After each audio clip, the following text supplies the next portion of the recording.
bonjour. Merci de l'invitation. Le temps alloué est assez court, alors je suis désolé, ça va aller un peu vite. Et malheureusement, il y a beaucoup de données, donc ça va sûrement vous réveiller, du moins je l'espère, pas vous endormir. Alors, les résultats de la présentation que je fais ici viennent, entre autres, d'une étude qui a été faite avec Pierre Fortin et Suzy Saint-Cerny, qui avait pour objectif de mesurer l'impact des programmes de services de garde à contribution réduite sur le taux d'activité féminin, le PIB, ce qu'on produit au Québec, et l'interaction avec les budgets gouvernementaux. Donc, il y a une dépense, il y a des revenus par la suite. Donc, je suis ici seul, mais je parle au nom de mes collègues Suzy Saint-Cerny et Pierre Fortin. Une mise en contexte, au Québec, le système est avant tout basé, le système de garde est avant tout basé sur des subventions directes aux services de garde et avec un secteur de garderie non subventionné qui fonctionne par généreux crédit d'impôt provincial remboursable.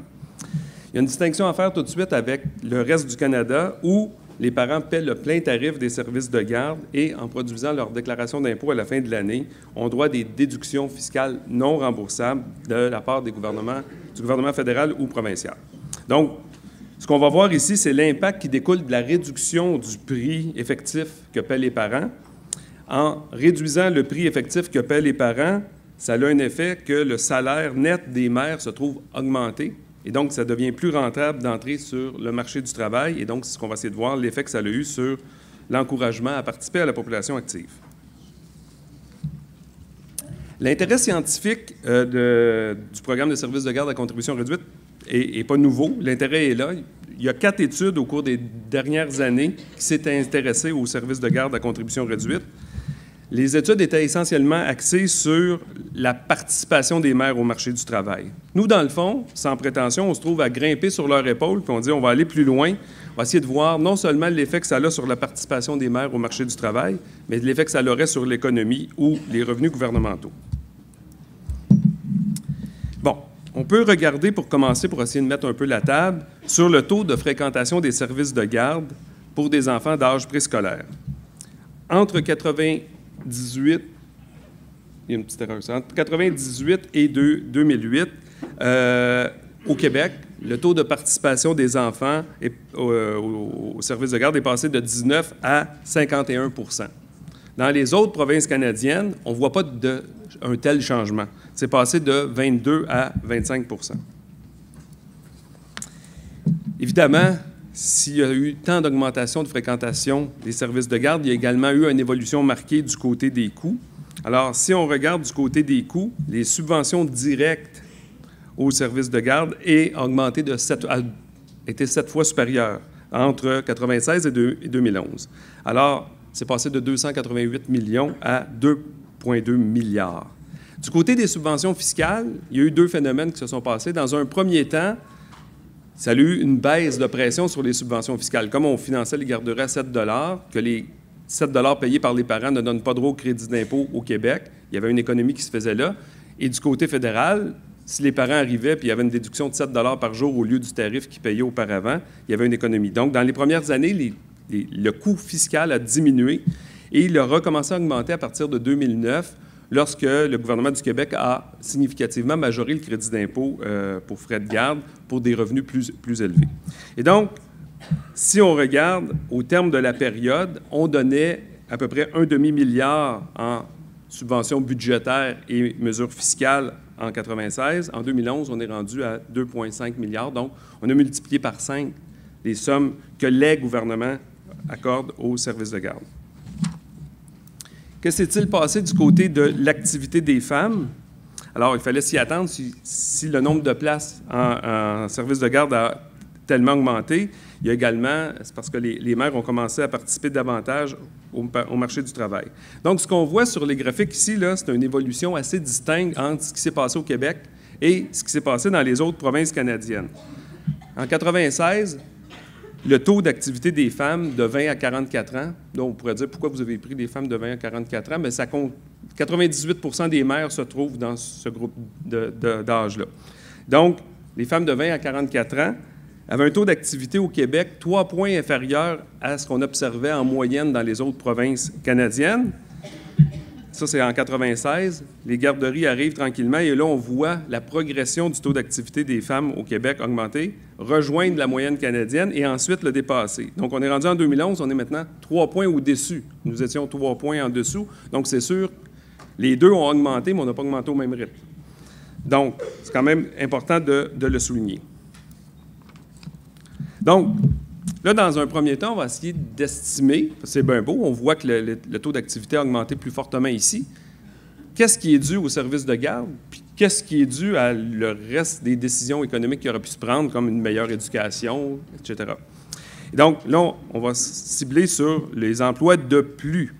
Donc, après avoir dit que les études précédentes étaient bien faites pour mesurer la participation des femmes au marché du travail, on arrive, à partir de ces études-là, à estimer qu'il y a 70 000, 69 700, mais pour le reste du temps, je vais dire 70 000 mères de plus qui ont participé au marché du travail par la mise en place des services de garde à contribution réduite, qu'il y en aurait eu en l'absence de mise en place de services de garde à contribution réduite. Il y aurait eu néanmoins plus de femmes qui auraient travaillé néanmoins, la tendance était déjà là, mais ça, c'est seulement isolé grâce aux services de garde à contribution réduite. Donc, ça, c'est ce qu'on a fait. C'est ce qu'on veut faire, c'est ce qu'on va faire pour le reste de l'étude. Donc, on se base sur des comportements microéconomiques rattachés aux services de garde. Ce qu'on ne fait pas, c'est dire, il y en a qui pensaient dernièrement, quand on a fait l'étude, il y a un an, il y en a qui disaient, bien, si vous mettez 1 milliard dans une garderie, c'est sûr que ça a un effet positif, mais vous l'aurez mis dans la foresterie, ça aurait eu un effet positif aussi. Ce n'est pas l'analyse qui a été faite, c'est vraiment l'analyse microéconomique sur le comportement des mères lié à la réduction du tarif de services de garde. Dans un deuxième temps, on cherche à mesurer l'effet sur le PIB, sur la croissance économique, sur ce qui est produit au Québec dans une année.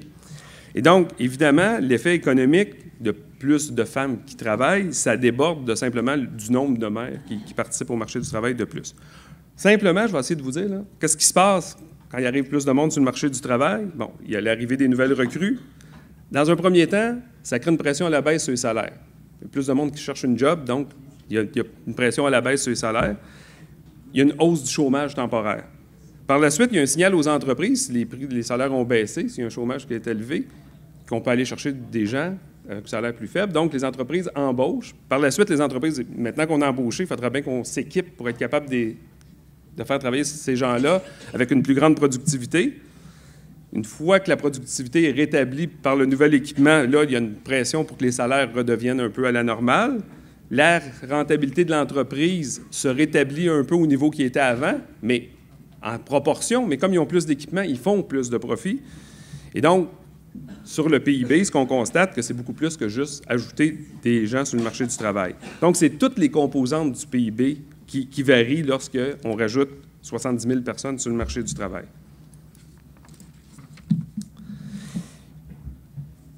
Donc, rajouter 70 000 personnes sur le marché du travail, toute chose étant égale par ailleurs, on pourrait dire, si ça représente 1,7 % de tous les travailleurs, ça a eu un effet de 1,7 % sur le PIB.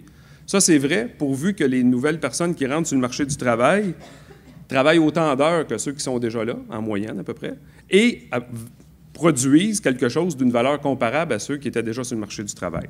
Donc, ce qu'on a observé avec l'arrivée des 70 000 nouvelles mères sur le marché du travail, c'est qu'ils travaillaient un petit peu moins d'heures, puis au départ, il y avait une valeur de ce qu'ils travaillaient qui valait un petit peu moins. Donc, c'est à 95 % par rapport à 100 % pour l'ensemble des travailleurs existants.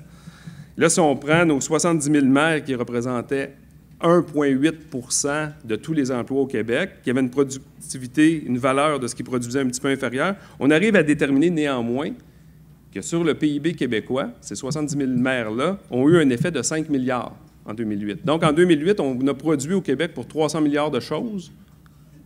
Il y a 5 milliards qui étaient dus aux nouvelles mères qui participaient au marché du travail grâce à la mise en place des services de garde à contribution réduite. C'est le point 2. Donc, point 1, 70 000 mères de plus. Point 2, 5 milliards de plus sur le PIB. On va essayer l'élément 3, essayer de voir, mais c'est quoi les rétroactions que ça a eu sur le budget de l'État? Première rétroaction que ça a eu sur le budget de l'État, bien, ça a coûté de l'argent. Il a fallu payer le 2 milliards qu'on disait. Là, on va aller plus loin que ça. On va dire que ça a coûté de l'argent, mais qu'est-ce que ça le fait autre comme effet. Donc, ce qu'on a fait comme analyse, notre choix méthodologique, on a dit on va comparer le coût des services de garde actuels avec le coût qu'il y aurait eu si on n'avait pas mis les services de garde en place, mais qu'il y avait déjà quelque chose qui existait, là, c'était le modèle canadien de déduction, crédit d'impôt. Ça aurait continué de coûter quelque chose. En se basant sur ce qui s'est passé dans le reste du Canada, on peut estimer que si on n'avait rien fait, ça leur aurait coûté néanmoins à peu près 500 millions.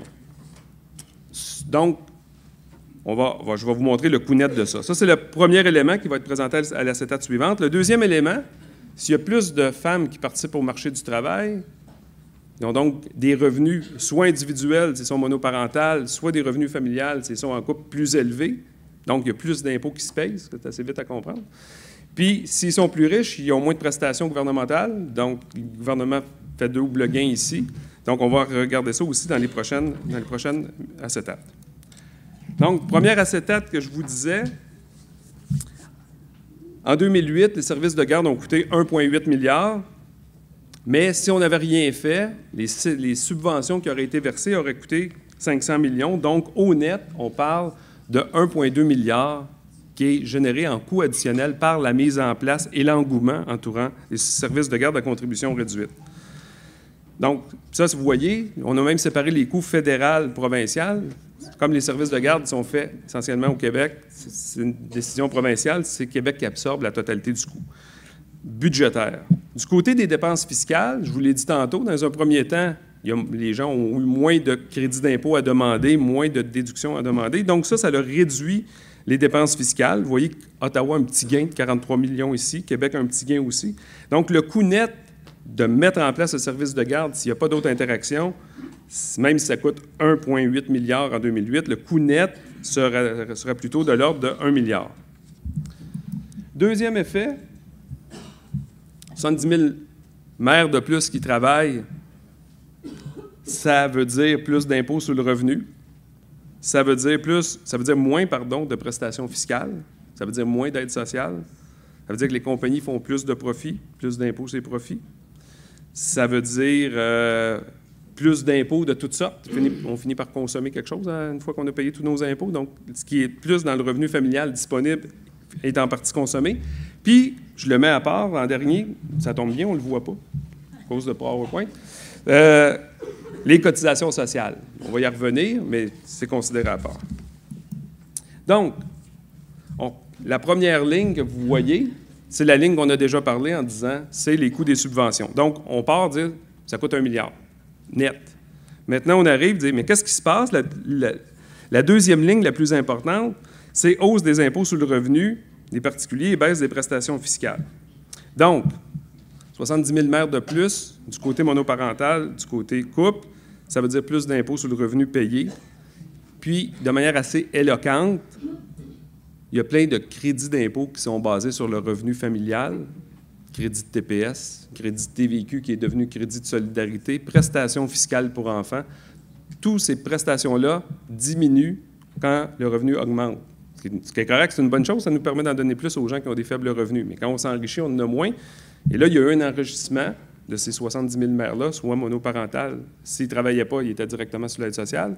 Et du côté des couples, bien, il y a eu une pression à la hausse sur le revenu familial. Donc ça a permis d'aller chercher 931 millions en revenus additionnels avec ces deux seuls éléments-là.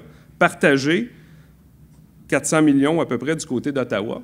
Ottawa est un gagnant là-dedans, là, on comprend ça bien. Puis, du côté québécois, 567 millions. Là, on l'a dit par la suite, les compagnies, en produisant plus, se trouvent à payer 173 millions de plus en impôts sur les profits qu'ils l'auraient payé par ailleurs.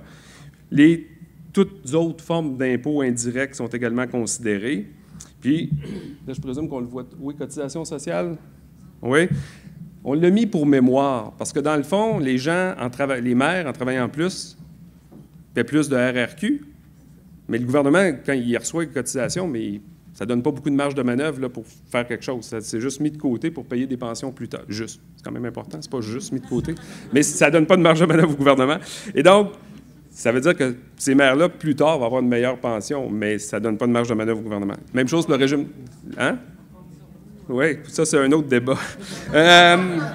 C'est mercredi sur l'avenir des régimes de retraite. Mais là, pour toutes les cotisations sociales, assurance emploi, régime québécois d'assurance parentale, c'est mis là, mais on ne l'a pas considéré. Mais au net, on voit bien que la somme des lignes excède le coût du 1 milliard net. Donc, c'est un système qui a une certaine rentabilité financière.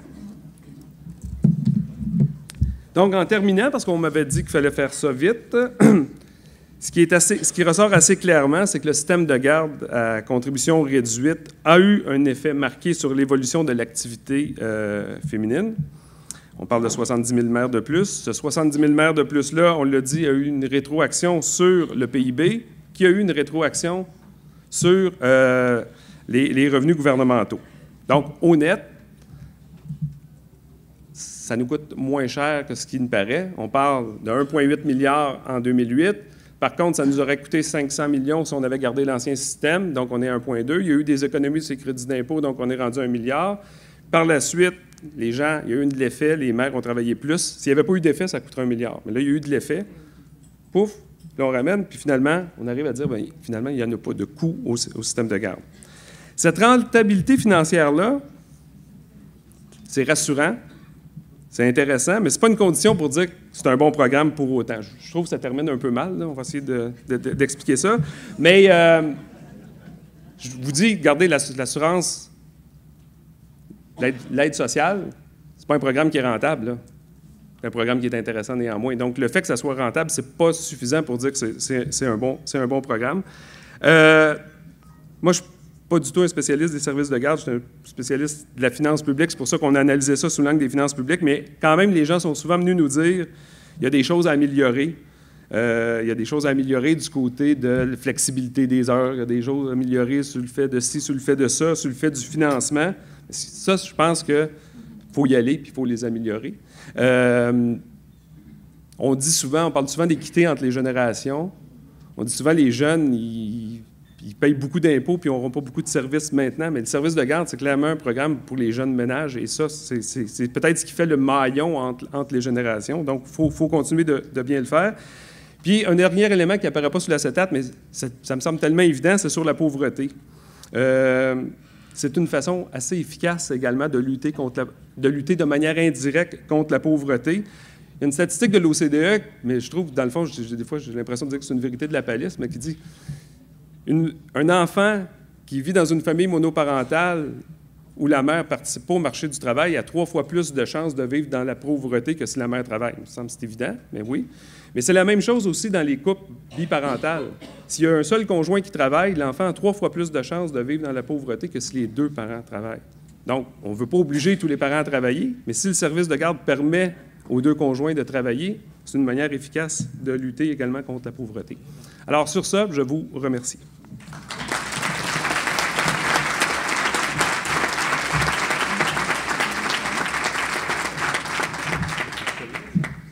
Merci, M. Godbout.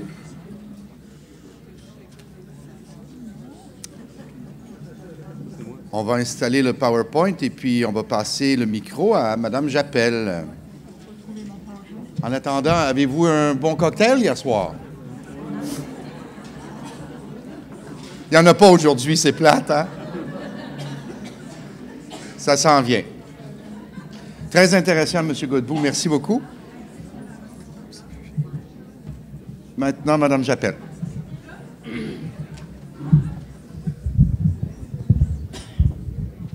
Bon matin. Je suis vraiment très touchée qu'il y a tant de monde un samedi matin.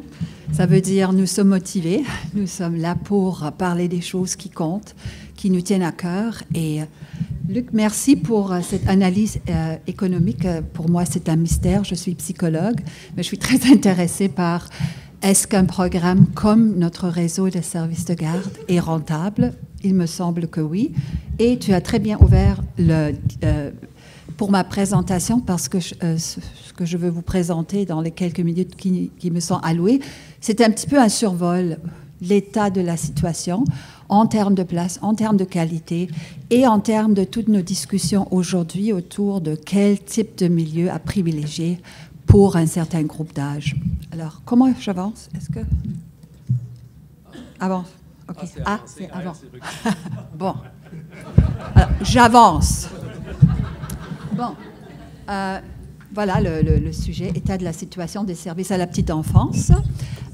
Toi, tu as déjà parlé de pourquoi on s'intéresse tellement aux services de garde. Vous savez, ça ne fait pas si longtemps qu'on s'intéresse aux services et leurs conséquences ou leur impact ou leur contribution plutôt au développement de l'enfant.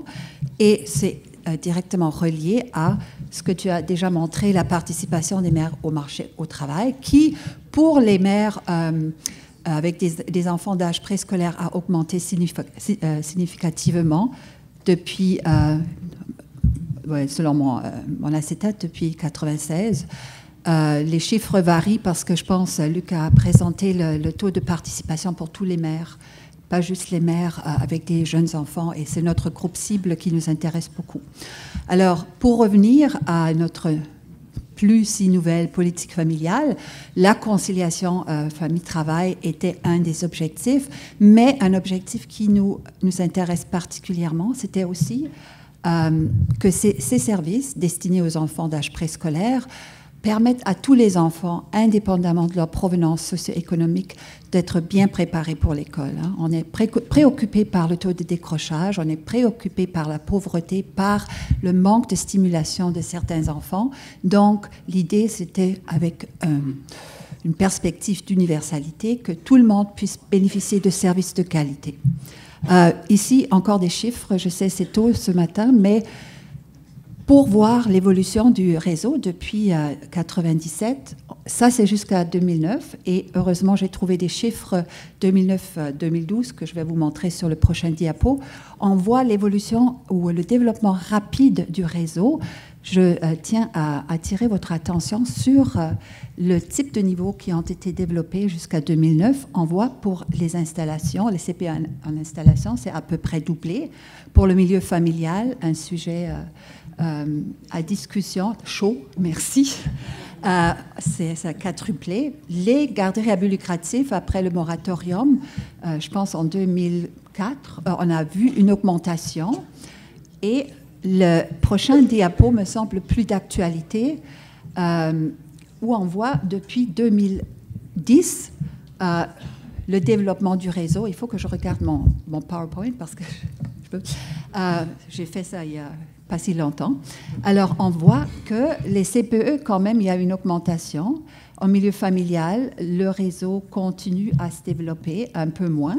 Les garderies à but lucratif, il y a une augmentation intéressante, si on peut utiliser cet adjectif, mais regardez un groupe qui a augmenté beaucoup, les garderies non subventionnées. Et vous savez, on parle le même langage, j'espère.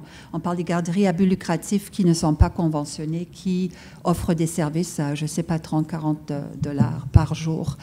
Donc, en termes de pourcentage, parce que je compare ça toujours aux données sur la population des enfants de 0-4 ans, on voit qu'à peu près 48,5% des enfants ont accès à des places à contribution réduite, la moitié. Rappelez-vous, le taux de participation au marché du travail, 75% au moins. Alors, il y a un pourcentage d'enfants qui n'est pas dans un milieu régi ou, on peut dire, peut-être un milieu dont on ne connaît pas du tout la qualité, comme les services en milieu familial non régi. C'est un petit peu une zone grise. On sait que ce réseau existe, mais on en sait très peu. Bon, j'avance parce que ça passe vite. Ça m'amène à la question de la qualité. Bon, on a créé beaucoup de places. Ça satisfait les parents parce que ça leur permet de retourner au travail. On a vu des données tout à l'heure, mais ça ne suffit pas de créer des places, c'est la qualité. Pour revenir à l'essentiel, ces places sont créées, oui, pour les parents, mais premièrement et primordialement pour les enfants. Donc la qualité, ça nous préoccupe. Et je vais faire un tour très très vite parce que j'imagine vous avez vu ces données, vous êtes probablement tannés, comme on dit, d'entendre ces ces résultats de recherche, mais je tiens beaucoup à souligner que ce que nous faisons doit être basé sur la recherche, sur les meilleures pratiques, parce qu'il y a eu suffisamment de recherches qui montrent des résultats et qui doivent nous inspirer dans nos décisions si nous voulons investir de l'argent qui rapporte quelque chose en termes du développement de l'enfant. Alors, les 3 études expérimentales importantes, tout le monde a entendu parler du High School Perry Preschool, de Abecedarian Early Intervention Project, Chicago Child Parent Centers. Excusez, je vais juste changer ça avec ma taille, ça pose défi. Alors, tous ces trois programmes, pourquoi est-ce qu'ils ont montré des effets, des bénéfices? Parce qu'ils ont utilisé une méthodologie rigoureuse pour évaluer les effets à court et à long terme. Et ils ont aussi évalué les coûts et les bénéfices, qui est très important aujourd'hui, puis on le fait de plus en plus pour voir qu'est-ce que ça nous rapporte, un tel programme. Et c'était des programmes de qualité avec des intervenants qui avaient une formation de niveau universitaire, avec des petits ratios, avec un programme qui était conçu pour l'apprentissage basé sur le jeu, mais avec des éléments supplémentaires, comme par exemple une composante qui impliquait les parents. Les bénéfices pour les enfants à court terme, vous avez entendu parler de ça, il y avait un meilleur développement cognitif et social, une meilleure maturité et performance scolaire, moins de redoublement et de placement en classe spéciale. À long terme, c'est là où ça rapporte, quand on fait les analyses à long terme, un taux plus élevé d'obtention de diplôme d'études secondaires, plus faible taux de criminalité et délinquance qui coûte très cher à la société, et une meilleure adaptation sociale et économique à l'âge adulte. Alors, c'est d'où viennent ces fameux 7 $ qu'on épargne pour chaque dollar investi. Ça varie par programme. Vous voyez, les bénéfices économiques peuvent aller au-delà de 7 $. Mais qu'est-ce que nous savons? Ça, ce sont des programmes, des projets expérimentaux, mesurés et avec une méthodologie très rigoureuse. Évidemment, il y a aussi beaucoup de recherches qui ont regardé nos services dans la communauté, ce qu'on appelle les études populationnelles. Et là, vous voyez la liste, il inclut l'ELDEC. Vous connaissez tous l'ELDEC. Je fais partie des chercheurs qui mènent l'étude longitudinale du développement des enfants du Québec. Et pour résumer toutes ces recherches, parce que je pourrais vous présenter 150 diapos et vous serez tous endormis, ce qui n'est pas le but, il y a une chercheure qui a fait une méta-analyse. Une méta-analyse, c'est l'analyse des analyses, pour voir en général qu'est-ce que ça donne, les services dans la communauté. Bien sûr, ce qui a du bon sens, une meilleure qualité des services à la petite enfance, est associé à des meilleures habiletés langagières, académiques et sociales, et à moins de problèmes de comportement. Et ces effets sont plus importants si la qualité est très élevée en milieu défavorisé. Mais il faut qu'elle soit élevée. Il faut qu'on s'entende c'est quoi une qualité élevée. C'est une autre présentation, un autre jour, pour qu'on parle le même langage. Cependant, pour les études populationnelles, les associations, et là je parle du plan statistique, il y a un effet, mais il n'est pas très prononcé. Comparé aux effets qu'on a vus dans les études expérimentales, les effets sont petits, mais sur le plan statistique, significatifs. Et pourquoi? Parce que le niveau général de qualité est pas très élevé. Pour avoir des effets significatifs et grands dans nos mesures statistiques, il faut que la qualité soit élevée. Alors, qu'est-ce qu'on sait de la qualité des services à la petite enfance au Québec? Il y a quand même eu 3 études qui datent déjà. Ça a commencé avec Oui, ça me touche. C'était une étude pan-canadienne avec un petit échantillon au Québec. L'étude longitudinale du développement des enfants au Québec, le volet que nous avons mené, où nous avons eu, et c'est intéressant parce que c'est la seule étude qui a eu accès à des services de garde en milieu familial non régi parce qu'on suit un enfant. Alors, un nombre important, et Grandir en qualité, qui a été effectué à peu près en même temps, avec du ministère, avec un échantillon assez important aussi. Alors, qu'est-ce qu'on sait? Nous, Oui, ça me touche. Et l'ELDEC, on a utilisé des instruments que vous connaissez peut-être, ECRS, ITERS, des instruments validés, traduits et utilisés à travers le monde. Et notre choix a été un peu guidé par le fait qu'il n'y a aucun instrument parfait, mais ce serait le fun si on pouvait se comparer. Hein, les résultats montrent, et là je vous donne juste des moyennes, et ce n'est pas très important parce que je vais vous résumer. Les résultats des 3 études, puis ça me touche, ELDEC et Grandir en qualité, on voit qu'en général, ce sont des moyennes, hein, des moyennes de qualité. Le ECRS, c'est une échelle de 1 à 7. Le ministère, pour sa recherche, a développé son propre instrument sur une échelle de 1 à 4. Mais en général, les résultats de l'ELDEC et de Grandir en qualité convergent en ce qui a que la qualité du réseau est généralement moyen ou passable. On ne peut pas dire qu'on a un réseau qui a atteint un niveau de bonne qualité. Bonne qualité, je vous rappelle, si on veut faire une différence, surtout pour les enfants plus vulnérables, et je ne parle pas juste des enfants en milieu défavorisé, mais les enfants plus vulnérables, il faut qu'on aille plus loin dans le niveau de qualité. Les résultats convergent également dans le sens que les garderies à but lucratif sont de niveau de qualité inférieur à celles qu'on observe dans les CPE en installation. Et il y a des faiblesses particulières, ce qui ressort, c'est juste un résumé, beaucoup plus à dire, mais il y a quand même un manque qui nous est apparu dans les analyses de données en ce qui concerne les activités éducatives et les soins en matière d'hygiène et de sécurité. Alors, c'est une petite capsule, c'est vraiment, si vous voulez lire là-dessus, il y a les rapports. Bon, quelle est la situation des enfants vulnérables? C'est eux qui nous intéressent parce que, vous vous rappelez, dans la politique familiale, on voulait justement s'assurer que l'écart entre ces enfants et les enfants de milieux mieux nantis ne reste pas le même, qu'on les aide à être bien préparés pour l'école. L'ELDEC a montré, et c'est peut-être un graphique qui ne vous dit pas grand-chose, mais on a vérifié à chaque collecte, l'ELDEC c'est une étude longitudinale, et on a constaté les parents qui ont recours à un service, oui, c'est en haut, non, c'est en bas. 0, c'est le statut socio-économique moyen de notre échantillon qui était représentatif au moment. Et on voit en bas le non.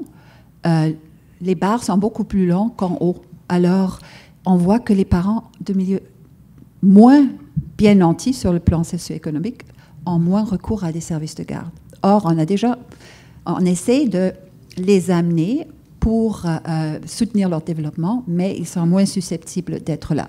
Le prochain graphique, je vous l'épargne parce que ce sont des données canadiennes, parce qu'à travers le Canada, on voit que l'écart est très, très marqué. Les enfants de milieux plus défavorisés ne sont pas dans les services de garde. La qualité, l'ELDEC, l'avantage de l'ELDEC, c'est que nous pouvons croiser des variables. On a beaucoup de variables dans l'ELDEC, comme le statut socio-économique et l'échantillon de qualité, et on voit que, parce qu'on s'est intéressé, est-ce que les enfants de milieux plus défavorisés, est-ce que la qualité des milieux qu'ils fréquentent, est-ce qu'elle est la même partout?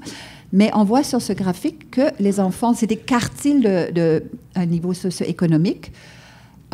Les enfants dans le premier quartile, qui est le plus faible, sont plus susceptibles de se retrouver dans des milieux de faible qualité, de qualité inadéquate. Hein? Inadéquate, on ne veut pas voir ça. Malheureusement, on le voit encore beaucoup trop, mais la réalité est que si les enfants fréquentent un service, ils ont plus de chances. Hein? Je ne parle pas tout le monde, quand on parle de la probabilité, plus de chances de se retrouver dans un milieu de moindre qualité.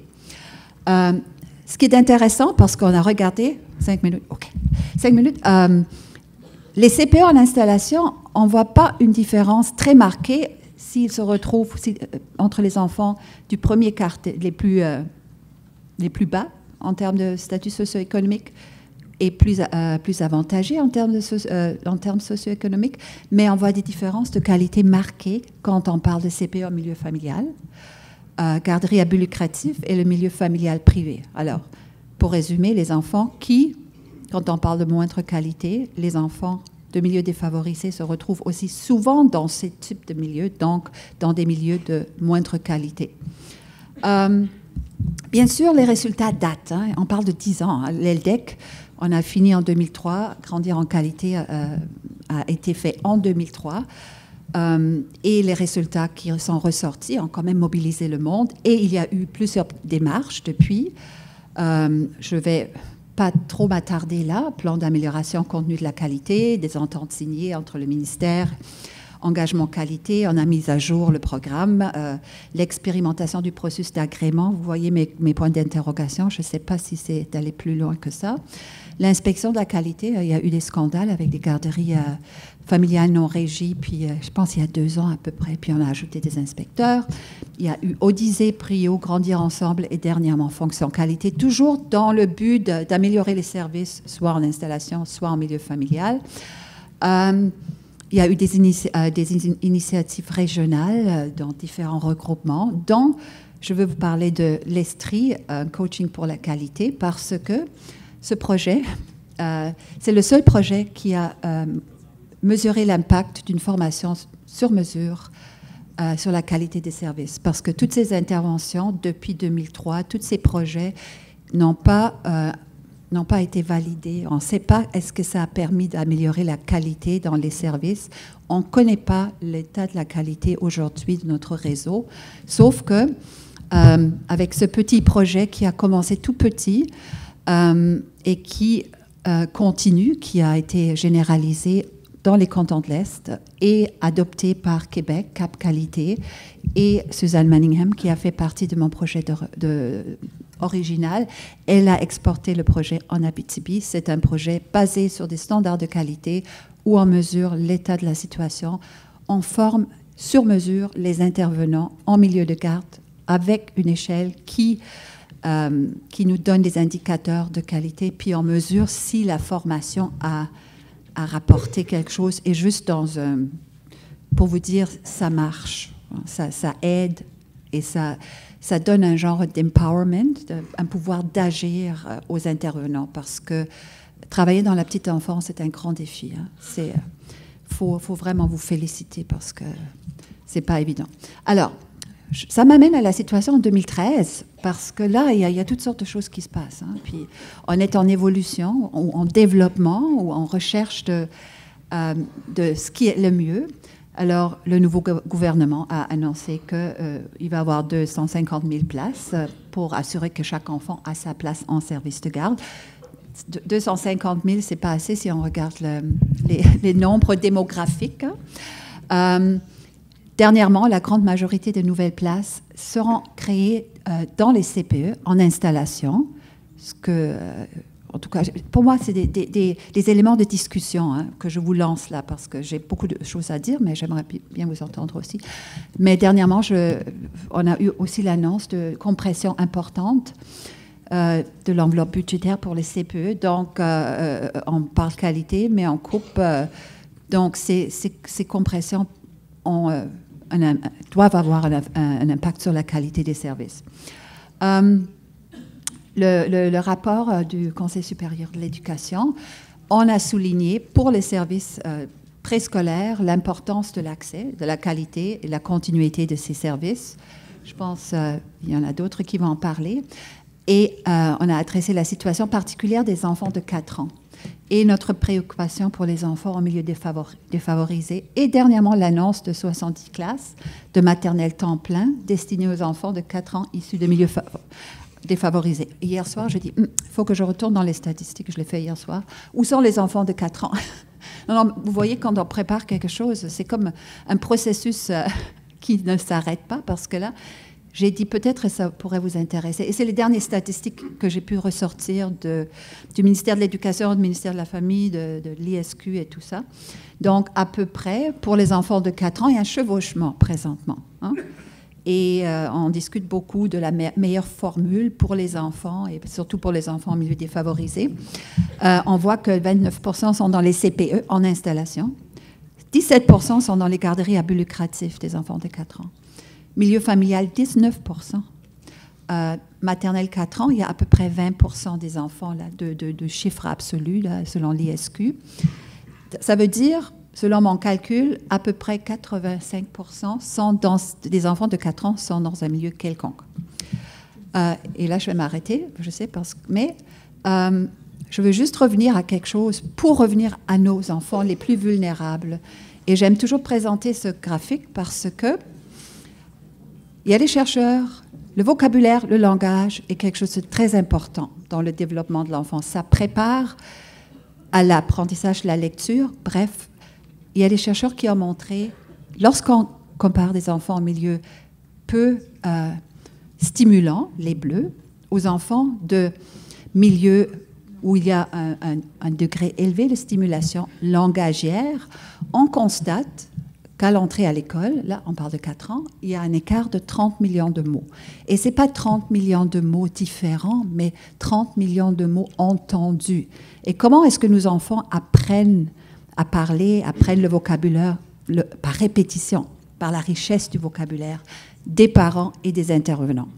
Je lance ça parce que je trouve que c'est important. Aussi, pour nous rappeler l'importance de la petite enfance, et je m'excuse, j'ai juste le diapo en anglais et je n'ai pas eu le temps de refaire ça, c'est beaucoup de temps.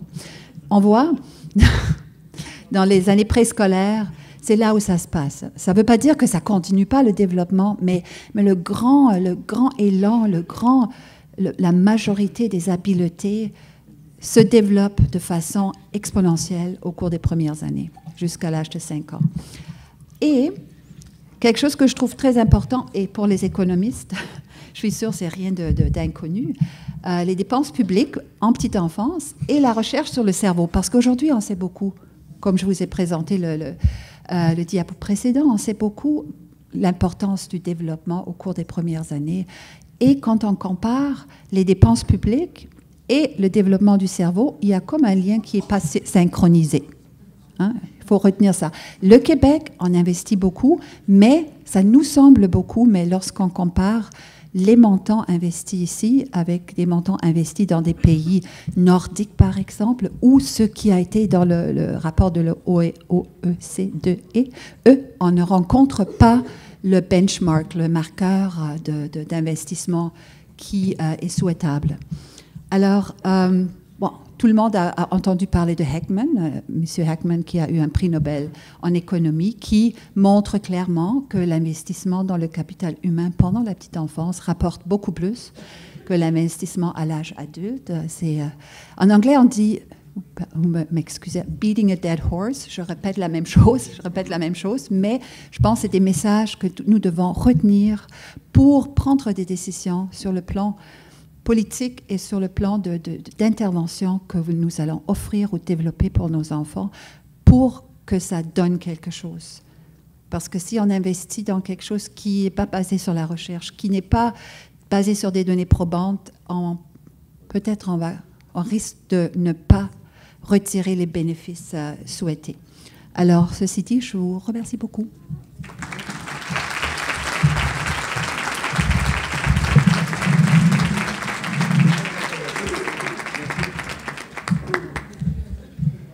Alors, nous allons passer maintenant, et puis il vous reste juste 10 minutes, M. Lessard. M. Lessard, président du Conseil supérieur de l'éducation. Non, je ne l'ai pas. Je ne l'ai pas. Non, je vais vous reposer un peu ce matin. Là, je n'ai pas de PowerPoint. J'en ai un, mais je ne l'ai pas apporté, me disant que pour le temps qui m'était imparti, mieux valait parler sans texte et sans PowerPoint, comme ça, le fil serait plus continu. Le Conseil supérieur de l'éducation a produit 2 avis sur l'objet qui nous rassemble ce matin. Un en 2006 qui portait sur les services de garde en milieu scolaire, inscrire la qualité au cœur des priorités. Le bonheur fait que je présidais la commission de l'enseignement primaire à ce moment-là, donc cet avis-là, j'en parlerai dans l'atelier plus tard. Et il a commis cette année un avis qui s'intitule « Mieux accueillir et éduquer les enfants d'âge préscolaire », une triple question d'accès, de qualité, de continuité des services. C'est de ça dont je veux parler avec vous dans le temps qui m'est imparti. Déjà, le titre dit ce dont je veux parler, l'accessibilité, la qualité et la continuité. Le Conseil a une manière de travailler. La première chose que je veux dire, c'est qu'il aborde les choses dans une perspective de politique publique, c'est-à-dire qu'il est là pour conseiller le ministre, il n'est pas là pour dire aux éducateurs et aux éducatrices de garderie comment enseigner ou comment travailler avec les enfants. Ce qui fait que, par exemple, lorsque le Conseil constate que nous sommes, pour les services à la petite enfance de 5 ans, nous sommes rendus à 98 % de participation des enfants, le Conseil constate que le Québec avait raison de ne pas rendre la chose obligatoire. Ce n'était pas nécessaire de faire une loi pour dire qu'il faut que la maternelle 5 ans soit obligatoire. Dans les faits, nous sommes rendus à 98 %, ce qui est donc l'équivalent d'une participation totale et complète. Je reviendrai sur ça pour les 4 ans. Oui, on travaille dans une perspective de politique publique, mais on travaille toujours de la même manière. On commence par faire le portrait d'un secteur. On ramasse les données, on demande au ministère de nous donner tout ce qu'il a. Parfois, ça vient lentement. Mais ça finit par venir. On regarde aussi, et on travaille très fort à faire le tour de la recherche. Le Conseil ne produit pas de la recherche. Il la synthétise, il l'analyse et il essaie d'en tirer des conséquences. Et en ce sens-là, le Conseil a utilisé abondamment les travaux de Mme Chappelle. Abondamment. Ou ceux de Mme Bigra que vous avez entendus hier soir. Ceci dit, la recherche n'est pas toujours unanime. Elle n'est pas toujours très claire dans ses conséquences. Elle donne lieu à des débats qui sont parfois très vifs dans les communautés scientifiques, mais qui n'intéressent pas nécessairement les décideurs. Bon. On regarde la recherche, on regarde les expériences étrangères. Je vais vous en parler, parce que ça a des conséquences par rapport à un certain nombre de points chauds qui vous animent. Et en général, on regarde toujours à peu près les mêmes endroits du monde. On regarde au Canada anglais, souvent l'Ontario. On se compare depuis des lunes à l'Ontario. On regarde en général un pays scandinave. Dans ce cas-ci, et en 2006 et en 2012, c'était la Suède. Et puis, on a regardé la France, qui a de longues traditions d'éducation à la petite enfance. Quand on se compare... Voilà. Mais dans ce cas-ci, ce qui est intéressant, c'est qu'en termes de politique publique, on constate que, par rapport peut-être à la France, on y est arrivé un peu plus tardivement, mais par rapport à l'Ontario, on est en avance. Et l'Ontario nous copie. Bon. Nous consultons aussi les acteurs, les groupes, les éducateurs, les éducatrices, et nous les entendons et finalement, avec l'ensemble des choses dont je viens de parler, le Conseil délibère et essaie de se faire une tête et de trouver un chemin pour faire évoluer le domaine. Et ça donne l'avis qui... cet avis-là a été relativement bien accueilli. Il me semble que je passe mon temps à intervenir sur ce dossier-là, beaucoup plus que sur d'autres. Je tiens à souligner que pour le Conseil, c'était une priorité importante, la petite enfance. J'aime à dire que de ce temps-ci, on a deux priorités. La petite enfance et l'éducation des adultes et l'alphabétisation des adultes. Les deux extrêmes dans un cadre d'éducation tout au long de la vie. Et puis, si j'avais le temps, je vous dirais qu'il y a des liens énormes entre ces deux dossiers-là. Mais c'est pour nous les deux priorités. La petite enfance est une priorité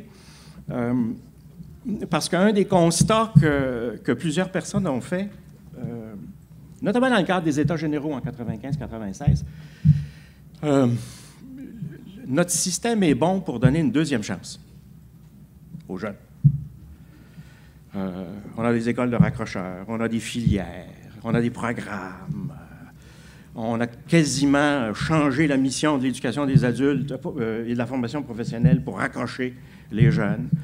Notre système est bon pour donner une deuxième chance. Peut-être faut-il s'assurer d'en donner une vraie bonne première. Okay? Et peut-être faut-il s'assurer, comme on dit, qu'on les part comme il faut, les tipites. OK? Au lieu de laisser, les facteurs sociaux jouer à plein, et que là, on se met à ramer pour essayer de défaire des choses qui, une fois qu'elles sont bien en place, sont extrêmement difficiles. Alors, la problématique de la petite enfance sur le plan social, c'est une problématique de première chance. Et en ce sens-là, c'est tout à fait prioritaire. Alors là, je vais aborder les trois dimensions, l'accessibilité, la qualité, la continuité, concertation. L'accessibilité, Mme Chappelle y a fait référence, mais je vais surtout focusser sur les 4 ans, hein, parce que la vie est surtout centrée sur les 4 ans. Les données que nous avons indiquent qu'on a à peu près fait les 2/3 du chemin. À peu près 63 % des enfants de 4 ans sont dans l'un ou l'autre des services de la petite enfance. Si on ajoute passe-partout, on monte à 73. Bon. Et ça, sans aucune espèce d'obligation formelle, et avec un financement à contribution des familles. Bon.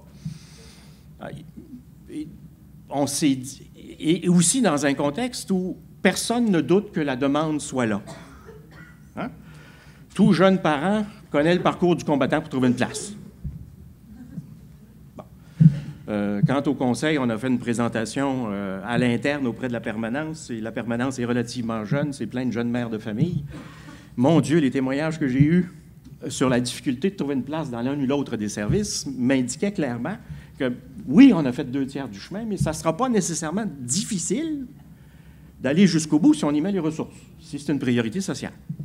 Bon. Et en ce sens-là, le Conseil s'est dit, ma foi, sans faire d'obligation juridique, mais en offrant les places, on pourrait facilement se fixer comme cible d'atteindre 90 % de présence des enfants de 4 ans dans l'un ou l'autre des services disponibles.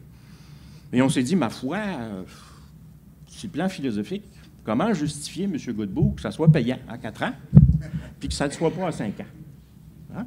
Si on arrive à peu près à la totalité des gens et des enfants ça devient comme une espèce de service de base qu'une société social-démocrate qui a un peu de bon sens offre à l'ensemble de ses citoyens. On s'est dit, ma foi, pourquoi pas? Puisque c'est si rentable, si pertinent, pourquoi pas aller jusqu'au bout de la logique? Et là, je fais juste m'amuser. On savait pertinemment que cette recommandation-là ne serait pas retenue, mais je tiens à dire que dans les 3 pays que nous avons observés, hein, y compris chez nos voisins l'Ontario, c'est parfaitement gratuit. Les services à la petite enfance, 4 ans, 5 ans, c'est parfaitement gratuit. Et en Suède et en France, même à 3 ans, c'est gratuit. OK? Bon. Alors, c'est pas... Sur le plan de la politique publique, c'est loin d'être farfelu de penser comme ça. Il y a des sociétés qui le font et qui le font depuis longtemps. Bon. Alors, l'accessibilité, il faut la célébrer. C'est une grande réussite sur le plan d'une politique publique. La politique familiale, la politique de conciliation famille-travail, en 15 ans, et pour les 4 ans, et pour les 5 ans, et même pour plus tôt que ça, on a fait un chemin impressionnant comme société sur le plan de l'accessibilité. Bon. Avec certainement des petites poches de difficultés, et notamment d'accessibilité dans les milieux dits défavorisés. J'y reviendrai. On s'est beaucoup penché aussi sur la question de la qualité.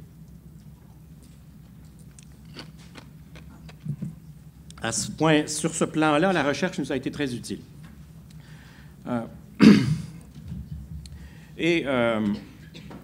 En gros, très gros, parce que dans le temps qui m'était imparti, je ne peux pas rentrer dans le détail, mais les critères que le Conseil reconnaît comme étant de qualité, ils sont relativement évidents, mais je les rappelle. Un ratio qui a de l'allure, adulte-enfant. Okay. Surtout plus ils sont jeunes. Bon. Je sais qu'il y a un débat sur le 1,18 versus le 1,10. Le Conseil dit qu'il faut un ratio relativement faible. Okay. Que la qualité de la relation en dépend, étant donné les besoins des enfants de 4 ans qui sont particuliers. Il y a plusieurs modèles. Hein? vous pouvez avoir comme, je crois que c'est le modèle ontarien. L'Ontario, c'est un ratio 2-18. Il y a 2 adultes dans un local où il y a 18 enfants. Ça fait un 9. Mais non, mais sur le plan pédagogique ou sur le plan socio-affectif, c'est pas la même chose. C'est 2 adultes qui prennent en charge et qui partagent la responsabilité d'un groupe. C'est pas la même chose. Et moi, personnellement, j'aimerais bien qu'on fasse de la recherche là-dessus. Je trouverais ça important qu'on sache les conséquences d'un ratio 2-18, ou même 3-18 à la limite, là, versus un ratio 1-9 ou 1-8 ou 1-10 ou 1-12. Moi, je parierais sur la multiplicité des adultes, mais je n'ai pas de données là-dessus. Alors, c'est sûr que le ratio, c'est important. C'est sûr que le programme est important, le programme éducatif. On est tous d'accord pour dire que ce n'est pas du gardiennage, qu'il faut qu'il se passe quelque chose, il faut qu'il y ait un développement de l'enfant. Les éducatrices nous ont dit, lorsqu'on les a consultées, que le programme était correct, mais qu'il fallait peut-être l'expliciter davantage, le décliner davantage en termes d'activités précises. Et pour le conseil, il est évident que ce n'est pas difficile à faire. Il suffit de passer le contrat à un groupe d'éducatrices qui est chevronné, et puis ça peut se faire. Je crois que le ministère est en train de donner suite à cela. Mais le programme est important. Même si, dans les consultations que nous avons faites, ça a donné lieu à un débat assez vif, entre les tenantes de la pédagogie ludique ou du développement intégral, je vais le dire comme ça là, pour vous provoquer, pur et dur. Okay? Le jeu libre, total, versus le jeu, mais un peu structuré, un peu animé et dirigé par l'adulte, parce que l'adulte a des visées éducatives, entre guillemets, le mot sacrilège pour l'autre gang, de préscolarisation. Ouais. Montrer des lettres, jouer avec des lettres, des chiffres. Bon. Dans les 2 cas, j'avoue que j'ai eu de la difficulté à comprendre l'engagement affectif dans le débat, parce qu'on reste dans le cadre. On reste dans le cadre du jeu. Hein? Personne ne dit qu'il faut leur faire des cours magistraux, là. Hein? Ou il faut les évaluer avec des tests, comme si on était en 2e ou en 3e année, avec des examens nationaux. Personne ne dit ça, là. On reste dans un cadre de jeu. C'est l'équilibre entre des activités dites de jeu libre, okay, où les enfants s'inventent dans leur imaginaire des jeux, des activités, du travail, qu'on pourrait dire, versus des activités qui sont un peu plus structurées. Bon, il y a un débat là-dessus. Le conseil a tranché. On a tranché.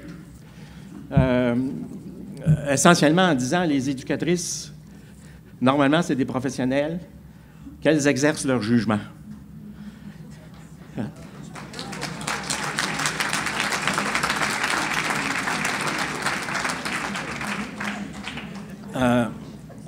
En se disant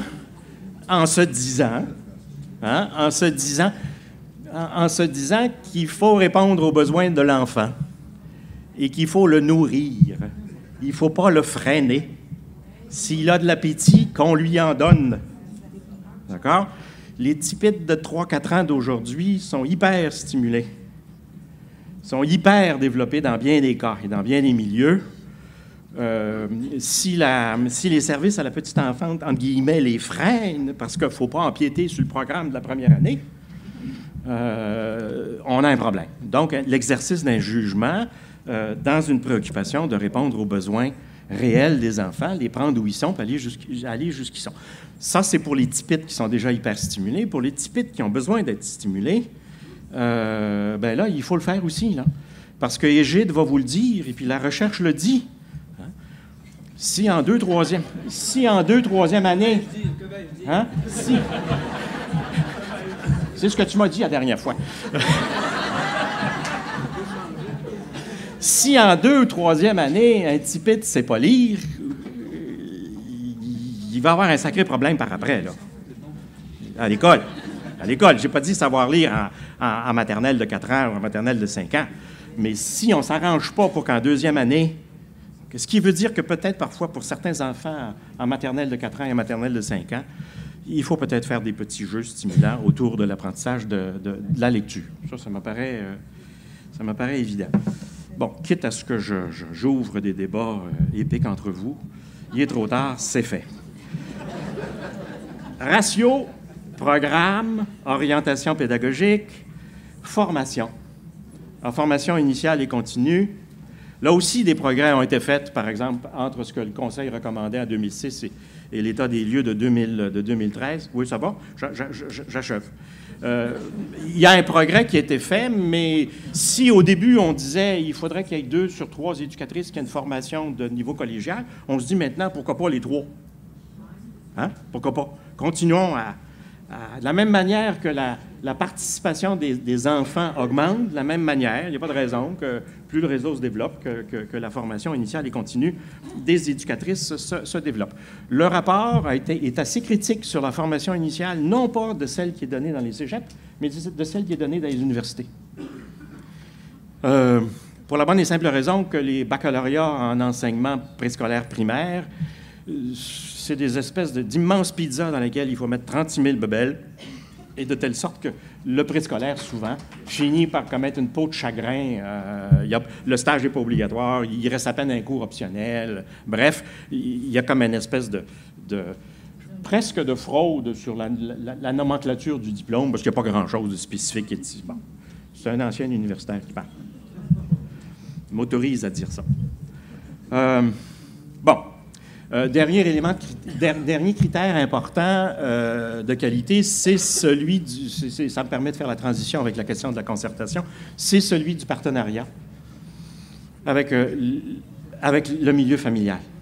Je sais que ça se passe, mais notamment en milieu défavorisé, quel que soit le fournisseur de services, que ce soit l'école ou un service, ou un CPE ou un service de garde privé, peu importe le fournisseur, le partenariat avec les parents est absolument essentiel, sinon ça ne marchera pas. Bon, OK. OK. Ça, c'est pour la qualité. La concertation et la continuité, c'est qui nous apparaît important. Du rôle épocrète jusqu'à l'échelon suprême de l'État, il faut que les acteurs se concertent parce que le petit pit, il se promène.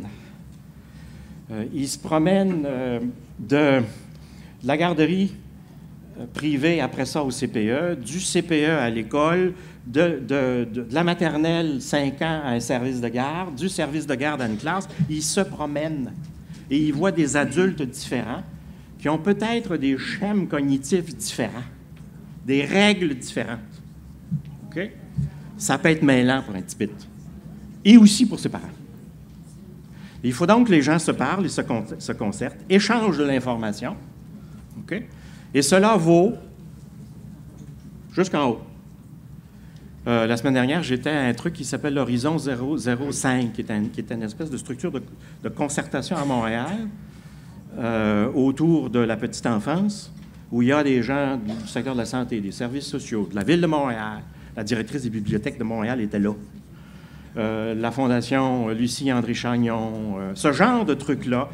Il y avait un acteur socio-économique, il y avait un DG de commission scolaire. Bon, ce genre de concertation-là, autour de l'offre de services, est absolument essentiel pour que ça marche. Bon. Je reviens et je vais arrêter avec ça, si vous me permettez. Je reviens à mes 3 pays.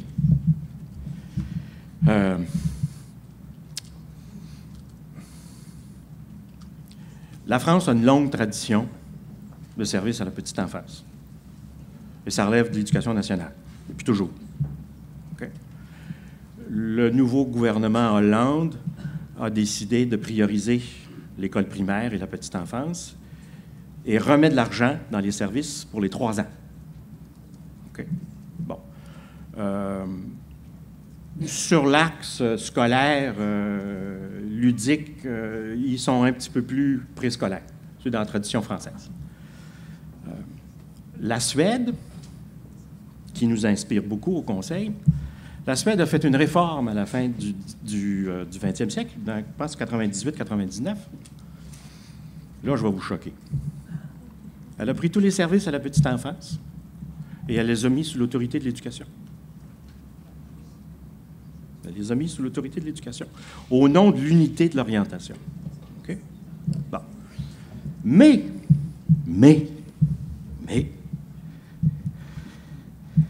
elle fonctionne, même s'il y a une autorité ministérielle unique, elle fonctionne avec une diversité de fournisseurs de services.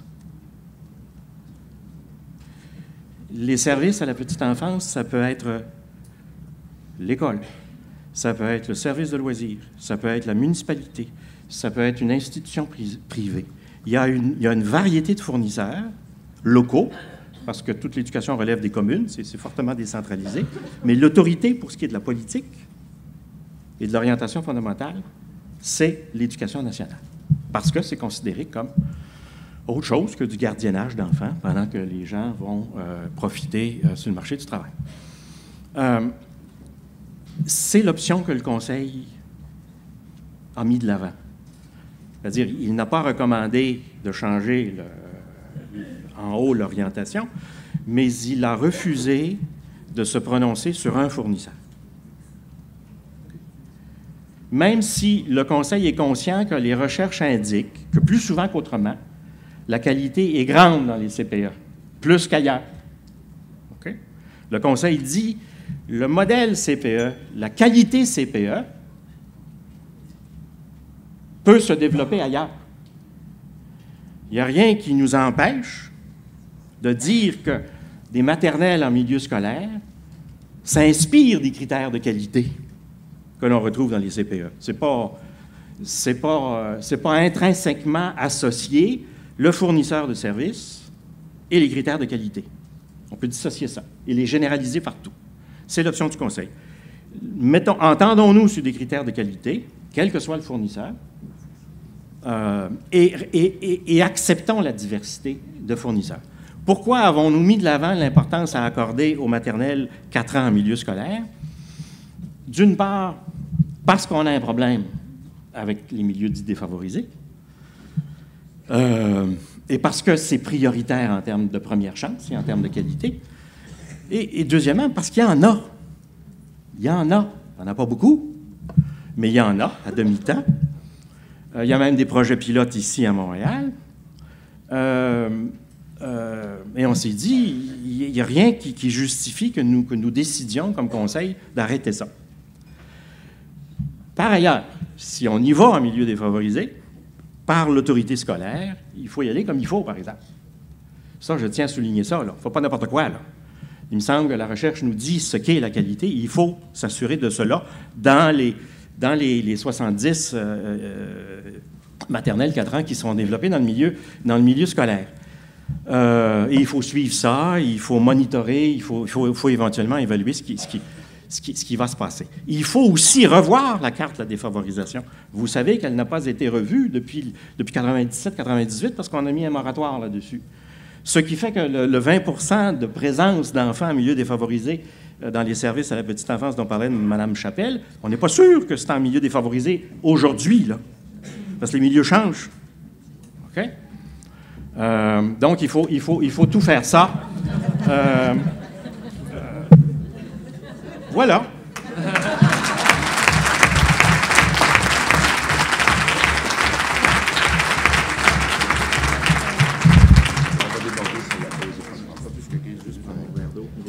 Oui. Puis je te laisse parler. Merci, M. Lessard. Il n'y a plus de temps pour vous, M. Royer. On va déborder sur la pause un peu, d'accord? On va prendre un 5-10 minutes sur la pause. On va prendre une courte pause après. Mais on va quand même écouter M. Royer, quand même. À vous. Ah, messieurs, dames, il y a des choses que Claude ne sait pas et que je dois vous dire sur ma personne. La première des choses, c'est ces deux informations importantes pour comprendre ce qui va suivre. Je suis le père d'un fils de 34 ans et de triplé de 31 ans. C'est pas là le problème. Nous sommes grands-parents de 10 petits-enfants en 6 ans et le 11e est à naître. Lorsque je reçois à souper, c'est un CPE chez nous.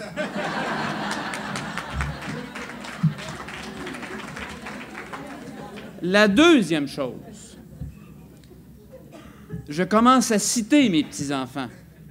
Un certain Édouard Royer, 3 ans et demi, a déclaré à sa mère qui lui demandait « Édouard, un jour, il va falloir que tu apprennes à prêter tes jouets. » Il a répondu « Un jour peut-être, mais pas 2. »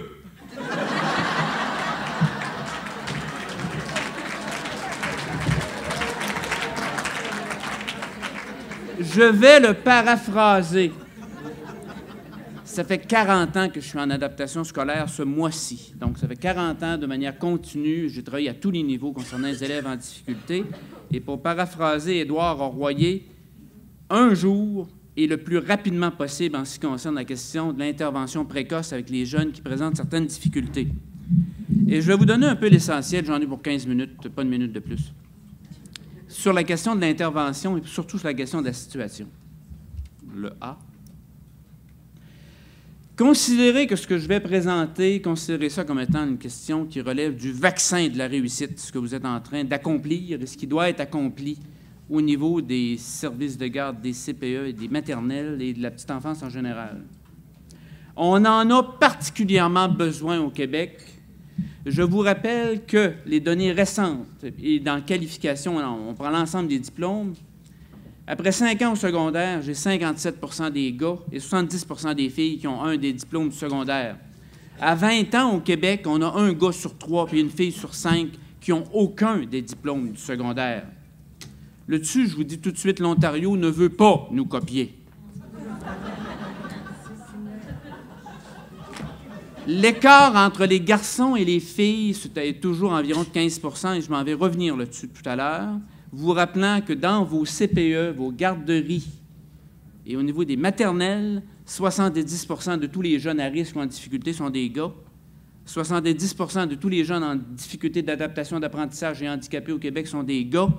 Et 70 % de tous les jeunes mis sous médication stimulante au Québec sont des gars. Et ça, moi, c'est pas de ma faute, c'est pas de la faute, mais je dois vous le rappeler. Ce qui doit être réaffirmé, c'est qu'$1 en prévention vaut vaut 6 $ en intervention. Et ça, c'est établi depuis des années. Ça fait au moins 40 ans qu'on est plusieurs à répéter ça. La deuxième chose, c'est que donner accès à des services de garde à l'éducation préscolaire et à l'éducation préscolaire, c'est nécessaire, mais non suffisant.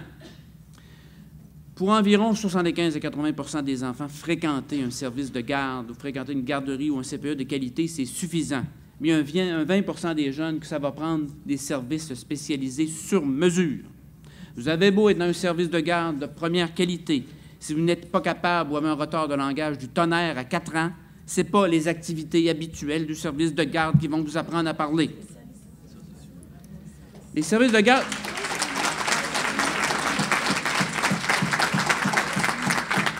Les services de garde à l'école, une meilleure deuxième chance pour certains jeunes.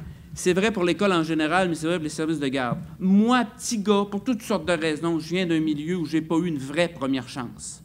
Mais le fait de fréquenter telle garderie, le fait de fréquenter telle maternelle 4 ans, et le fait de fréquenter telle école primaire, et d'avoir développé un lien avec mon enseignante du préscolaire, puis un lien avec mon enseignante de première année, c'est une merveilleuse deuxième chance que la vie me donne. Et peut-être que si moi, je réussis à l'école, je vais être en mesure d'en donner une merveilleuse deuxième chance à mes enfants, à moi. Il y a du transgénérationnel là-dedans. Donc, favoriser concrètement une transition de qualité pour les jeunes à besoins particuliers, et je rendrai disponible ce document-là, de toute manière, et je reprends ce que j'ai donné à 2 conférences publiques à Québec et à Sherbrooke, à l'ensemble des intervenants en petite enfance, là, depuis 2 ans. Vos services de garde, vos services à la petite enfance sont de qualité pour favoriser une transition au niveau des jeunes en difficulté si vous vous référez aux pratiques exemplaires. Les pratiques exemplaires, c'est quelque chose qui a été évalué, qui repose sur des bases empiriques. On a eu des exemples tout à l'heure. C'est quelque chose qui correspond du genre « Aussi vrai que le soleil se lève à l'est, les antibiotiques donnaient tel type de maladie produisent tel résultat. » Mais c'est un peu la même chose au niveau de l'intervention par rapport au préscolaire et par rapport aux jeunes. Au niveau des jeunes en difficulté, les pratiques exemplaires ou des enfants qui ont des besoins particuliers, les pratiques exemplaires ressemblent à ceci. On porte une attention particulière chez les enfants de 3 à 5 ans en ce qui concerne les problèmes de langage et de comportement. C'est la majorité des jeunes que vous avez. Vous allez avoir des retards de développement, vous allez avoir des jeunes, vous dites « Mon Dieu, y a-t-il quelque chose d'autiste dedans? » Mais le gros bloc de jeunes, c'est les jeunes qui présentent des retards de langage et ceux que j'appelle les Kevin et les Steve de ce monde, ceux qui manifestent des problèmes de comportement en garderie. La deuxième chose, un suivi systématique des jeunes à risque et intervention aussi auprès de ceux qui éprouvent des difficultés, et je dis bien intervention. Il y a un certain nombre de jeunes, c'est pas vrai que je les mets à chaleur, puis je leur donne de l'eau, puis je les nourris, puis comme une belle plante, ils vont pousser. Ça a besoin d'une intervention très spécifique. Il ne vous viendrait pas à l'idée de dire cet enfant-là a un handicap auditif, on l'a détecté dès la naissance, on va attendre qu'il ait 5 ans au 30 septembre pour intervenir. En un jour, il va développer l'audition. On intervient. Et dans mon métier en adaptation scolaire depuis 40 ans, regardez ce qu'on a fait entre autres avec les enfants trisomiques. On n'a pas dit, bon, on va laisser se développer. Non, on surstimule. On intervient de manière structurée et on en met 2 fois plus qu'on pourrait en mettre en termes d'intervention sur certains aspects qu'on ne mettrait à un enfant ordinaire. L'adaptation scolaire, c'est un métier où on intervient de manière structurée selon des données empiriques. On établit des contacts de personne à personne avec les professionnels des écoles. Il va falloir une fois pour toutes qu'on enlève le coupe-feu. Un coupe-feu dans un avion, c'est une plaque de tôle entre le moteur et le pilote. Il va falloir qu'on enlève cette plaque de tôle-là entre qui relève du il y a 5 ans au 30 septembre ou il n'y a pas 5 ans au 30 septembre. Ça signifie que moi, au niveau des services de garde, on va être rendu à 16 minutes. Moi, intervenant ou intervenante en garderie, ça signifie que je vais lâcher un coup de fil ou je vais établir une entente avec les professionnels de l'école. Si vous travaillez dans une maternelle ou dans une garderie, on va dire, ou un CPE, c'est normal que moi, psychologue à la commission scolaire, on ait établi des contacts et que moi, je prenne quelques jours à l'automne, puis je vais faire le tour de mes garderies. Puis au printemps, je vais faire le tour de mes garderies, de mes CPE aussi. Je m'en vais m'asseoir en plein milieu des enfants. Les parents viennent les porter. Vous identifiez simplement que je fais ce métier-là. Je ne vous demande pas de faire un dépistage systématique. C'est l'idée de voir ces enfants-là vont être dans mes écoles l'an prochain. Je ne veux pas juste...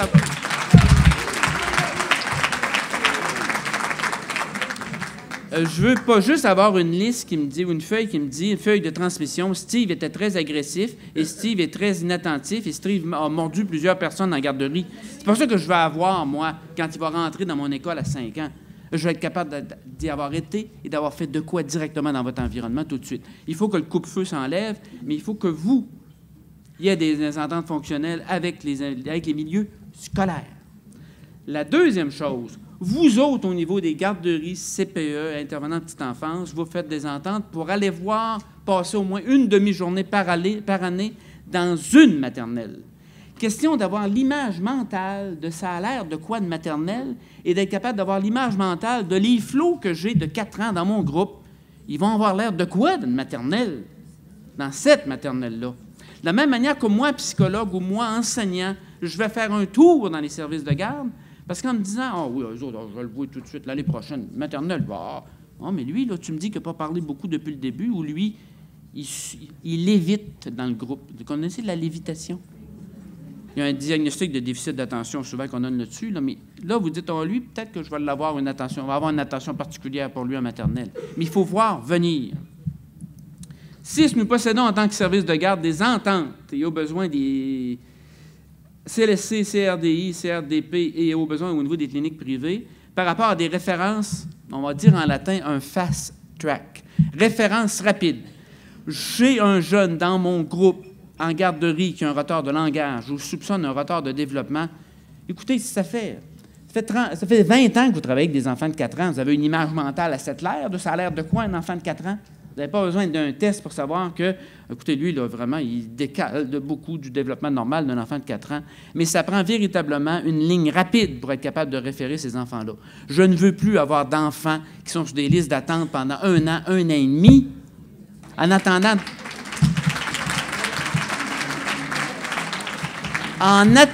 d'avoir un diagnostic d'un hôpital pour me permettre d'offrir des services en maternelle 4 ans et en maternelle 5 ans. Ça n'a ni queue ni tête.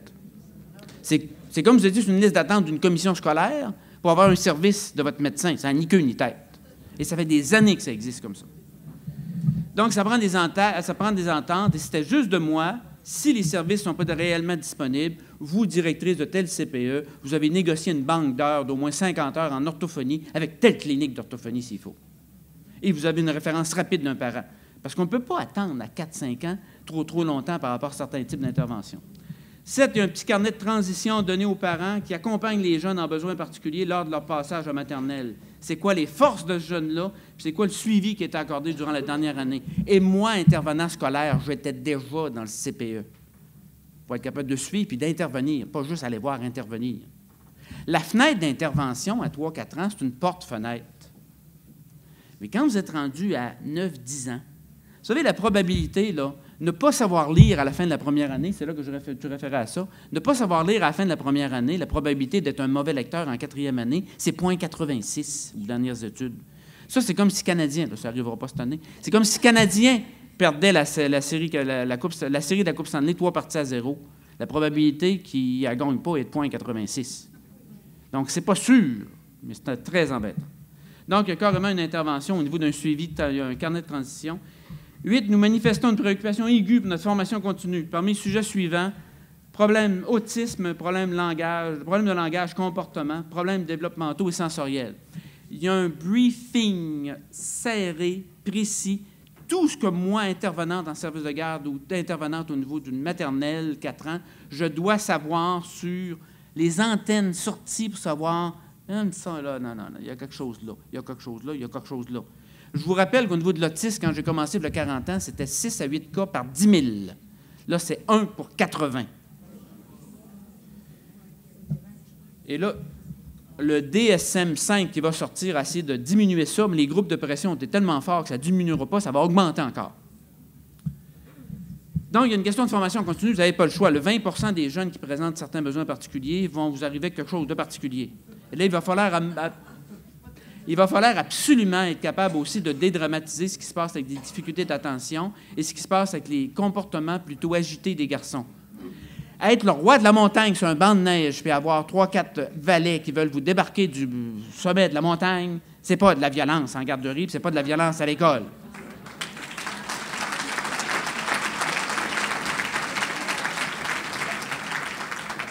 C'est un problème politique. Enfin, compte tenu que les services de garde sont susceptibles d'accueillir au moins 15 à 20 % de jeunes avec des besoins particuliers, ça c'est sûr, nous pouvons compter comme service de garde, comme garderie, comme CPE, sur un budget protégé pour offrir des services à ces jeunes et de la formation aux éducatrices. Ce n'est pas simplement 1h30 d'éducateurs spécialisés par semaine, non. C'est un budget protégé. C'est absolument un passage obligé. Et enfin, pour conclure, je suis pas mal, hein? Les intervenantes en petite enfance, les responsables en service de garde en milieu familial, les orthopédagogues, les psychologues, les orthophonistes, les enseignants vont passer. Les parents vont rester. Il va falloir reconnaître, écouter comme du monde et aider ceux qui, on dirait en assurance Act of God, ont eu des enfants plus difficiles à élever que d'autres. Et eux vont rester, et c'est avec eux qu'il faut absolument travailler, autant au niveau des garderies de services de garde qu'au niveau du milieu scolaire. Merci.